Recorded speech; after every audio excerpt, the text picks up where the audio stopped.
Μετά το βίντεο, από το Auschwitz στον οίκο ανοχής του Mauthausen, τώρα, οι συνεντευξιαζόμενοι είναι χριστιανοί Ορθόδοξοι. Today is June 9th, 1982.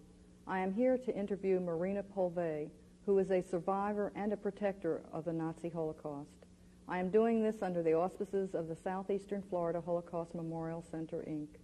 The purpose of this interview is to add to the oral history of the Nazi Holocaust, so that through the living memorial, future generations will know what happened.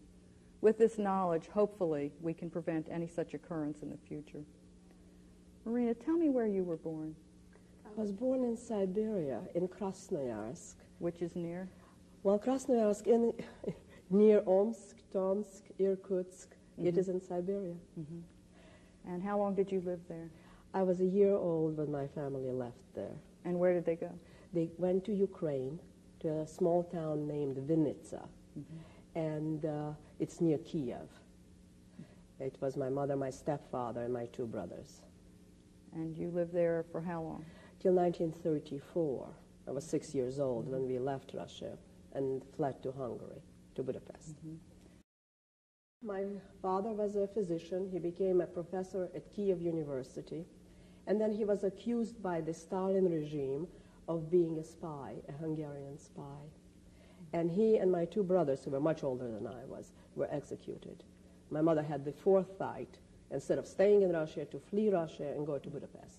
With you? With me, yes. She just dragged me by the hand, and they were underground routes at that time, where for money you could cross the borders. We went to Poland, and from Poland to Budapest. And you told me your family was of Russian nobility. Well, my father was Prince Konstantin Sherbatov, and my mother was a countess. And, well, so it makes me a princess, I guess. Did the older women do things to you and Ava? No, they didn't touch us, no. I mean, beat you up for food? Oh, yes. That's what I mean. Oh, yes. There was always a lot of lesbianism going on. Oh, yeah? Yes, immense amount. And that we were afraid of that more than anything else. But they left you alone on that? They left us alone because we were in the clinic. And they may have needed us, and I think that was the rationale.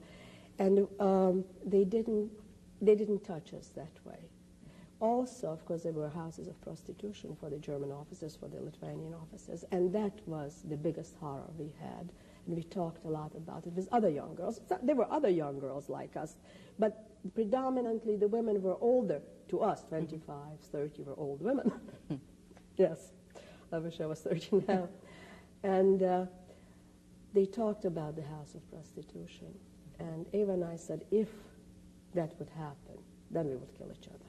We made a pact. You made a pact? Yes, and definite. And I couldn't even think about it. Because the girls who came out of there, and they were brought in for tests, for VD tests, to the every clinic. single week. And we knew and we talked to them. And that was a horror, because the guards were perverted to the point of, I can't describe it. However, we didn't have tests. We didn't have doctors who made tests on the patients. That was one saving grace. Mauthausen didn't have it. May have had in another part. As I said, it was a huge camp. In this clinic, it was a small clinic.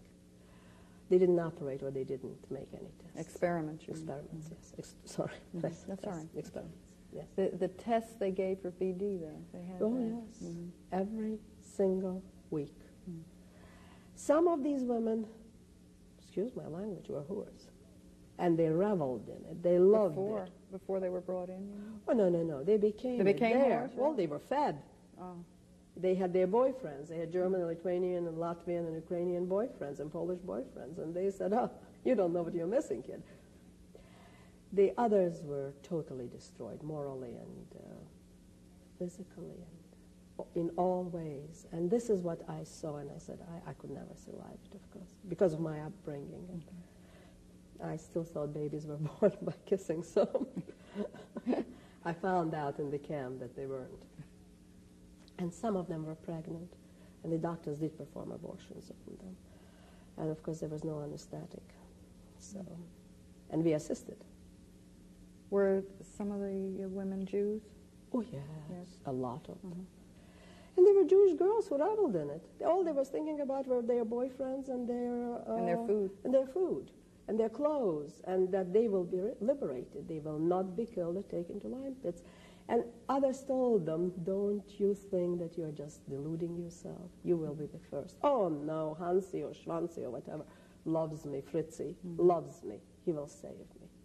They really believe that? Yes. The ones who were totally dehumanized and demoralized by it, though, do you think they survived?